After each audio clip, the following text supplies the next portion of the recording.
একজন প্রশ্ন করেছেন, আমি একজন বিশ্ববিদ্যালয়ের শিক্ষক। আমি কিভাবে ভিজিট ভিসাতে ইউকেতে আসতে পারি? ওয়েল, একজন ইউনিভার্সিটি টিচার অর্থাৎ লেকচারার, প্রফেসর, সায়েন্টিস্ট বা আদার রিসার্চার তারা যদি ইউকেতে আসতেছে এদের জন্য সুবর্ণ সুযোগ আছে।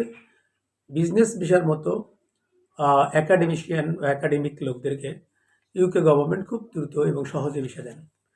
তারা এই বিষয়ে অ্যাপ্লাই করতে হলে তাকে দেখাইতে হবে তার কোয়ালিফিকেশন যে কোন ইনস্টিটিউশনে আছে সেই ইনস্টিটিউশনের প্রুফ সমস্ত এভিডেন্স সাবমিট করতে হবে এবং তার পারপাসটা কি, সে কেন আসতে চাচ্ছে। সে যদি কোনো এক্সচেঞ্জ যদি পার্ট বা কাউন্টার পার্ট তার যে ইনস্টিটিউশন চাকরি করে তার কাউন্টার পার্ট যদি থেকে থাকে ইউকেতে, সেখানে সে আসে লেকচার দেবে অথবা কোনো গবেষণাতে জয়েন করবে, সেই ব্যাপারে সে আসতে পারে। অথবা তিনি যদি মনে করেন যে না, তিনি ডাইরেক্ট কোনো এক্সপার্টিসে রিলেটেড কোনো এক্সপার্টিস সে রিসার্চ করে ক্যারি করবে, সেখান থেকে তার কোনো প্রস্তাবনা আছে বা অফার আছে প্রস্তাব, সেটার উপর ভিত্তি করে সে আসতে পারবে। অথবা তিনি যে রিসার্চ করতেছে তারই কোনো পার্টের জন্য তাকে কোনো ইনস্টিটিউশন অফার দিছে, সেখানে সে ভিজিট করতে পারে।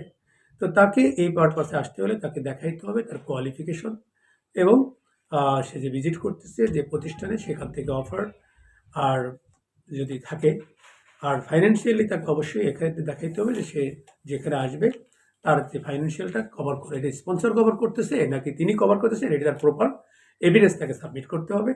আর যে জিনিসটা তাকে বেশি দেখাইতে হবে যেটা গুরুত্বপূর্ণ সেটা হচ্ছে সে যে প্রতিষ্ঠান থেকে আসতেছে তার থেকে একটা লেটার আনতে হবে তাকে, এবং যে পজিশনে আছে কতদিন সে এমপ্লয়মেন্ট আছে সেটা কনফার্ম করবে, এবং তার পারপাস কোন পারপাসে ভিজিট করতেছে সেটা একটু আগে আমি বললাম যে কেন সে আসতেছে, রিসার্চে আসতেছে নাকি কাউন্টার পার্টের কোনো একটা লেকচার দিতে আসতেছে নাকি অন্য কোনো একাডেমিক রিসার্চের জন্য তার একটা পার্টনারশিপ আছে সেখানে সে জয়েন করতেছে।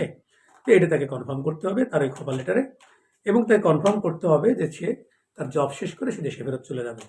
আর যেই ইনস্টিটিউশনে সে আসবে সেই ইনস্টিটিউশনের একটা লেটার লাগবে। এইগুলো সে জমা দিতে পারলে আর এভিডেন্স তার ফান্ডের এভিডেন্স জমা দিতে পারলে তার ভিসা দিয়ে দিবে। ধন্যবাদ।